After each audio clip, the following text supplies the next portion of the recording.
I became a professional artist and writer a couple years ago. Before that, I had so many different types of jobs, and I wouldn't say that any of them particularly reflected all of my passions and interests and values. In fact, none of them did. And I sometimes felt some shame about that because I feel like there's this message in society, especially for creative people, that if you're not doing what you love to make money, that something's off. And I feel like there is a really big difference between the job you're doing and the work you're doing, big picture.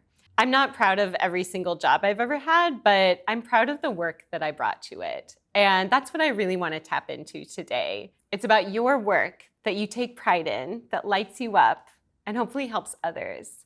And that's something that you can bring to any job you have in the future. For this exercise, we are writing a resume where you don't have to impress anyone. So you're listing the jobs you've had and what you learned from them, the kinds of skills that maybe you wouldn't put on an actual resume, but the ones that you've actually gotten something from that actually help you in your real life, because that's kind of the point of all this experience anyway. So I'm just gonna start by just thinking about some jobs that I've had. I've had so many. I was an ESL teacher. I was a men's stylist. So when you're journaling about this, think about the things that you really got from those jobs that still help you today.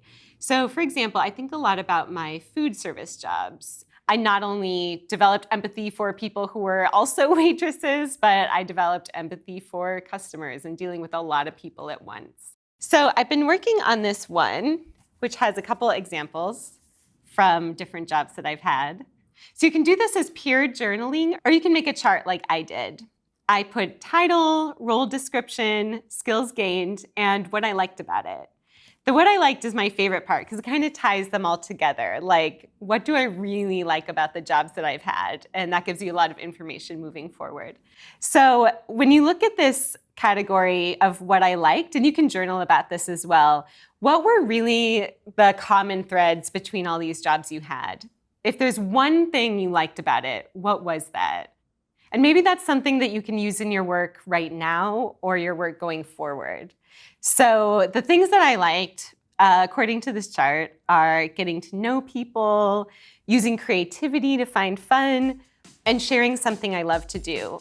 I use the things that I liked about all of my jobs to kind of fuel my dreams for the future. What do I want my future career to look like? I hope it would use all of these elements.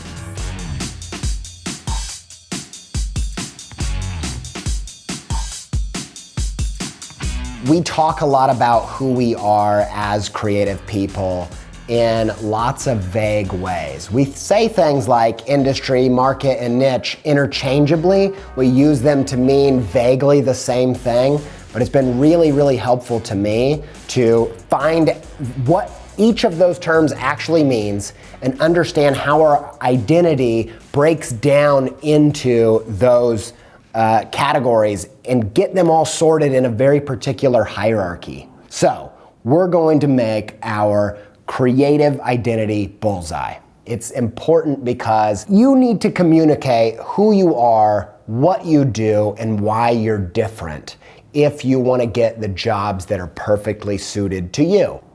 Now, you're probably already familiar with the big outer ring. We can think about these as like the different layers of the castle you're trying to break into. The outer ring is what's known as your industry. The second inner ring of this castle is your market.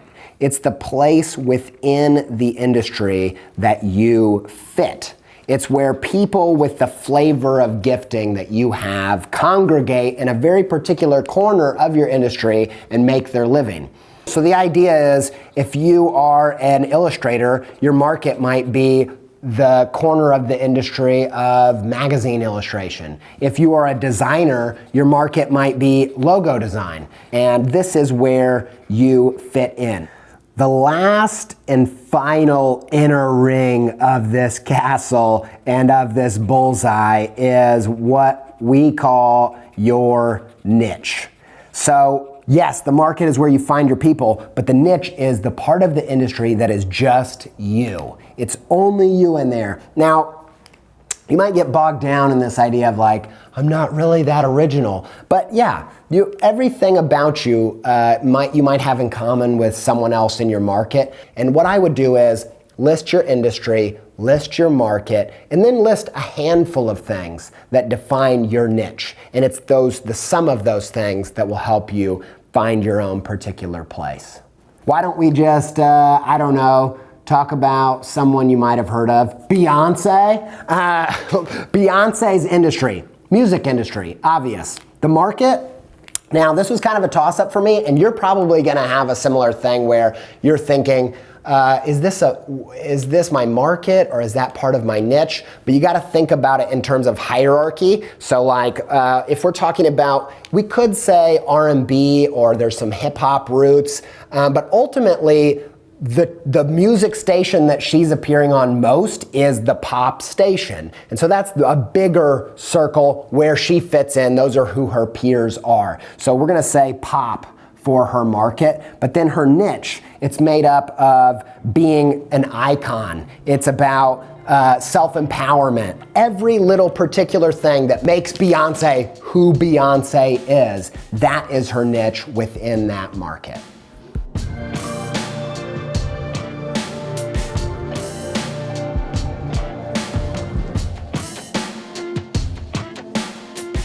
Every single day we are literally bombarded with signals and feedback and images and just constant noise. So this exercise is really about trying to tune all of that out, or at least working with that and writing down and time tracking the moments that make you feel positive and the things that make you feel good.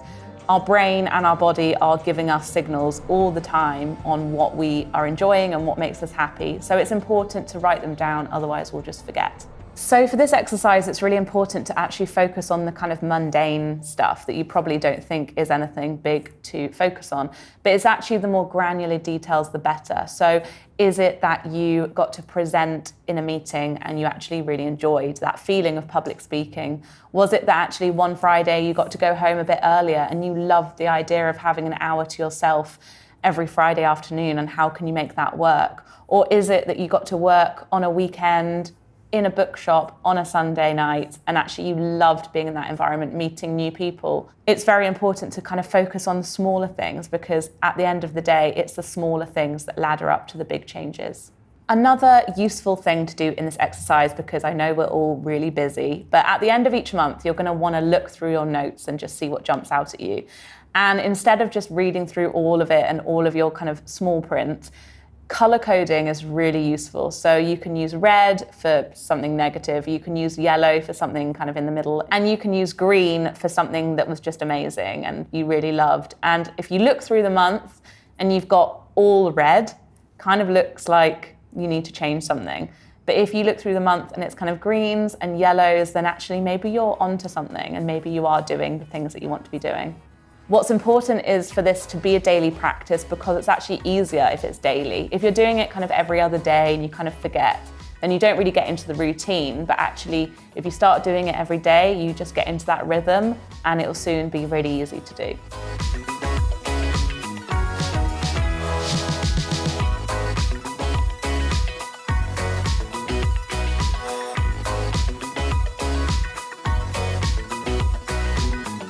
Thanks for watching. If you enjoyed this video, feel free to like and subscribe to stay up to date on all of our latest videos.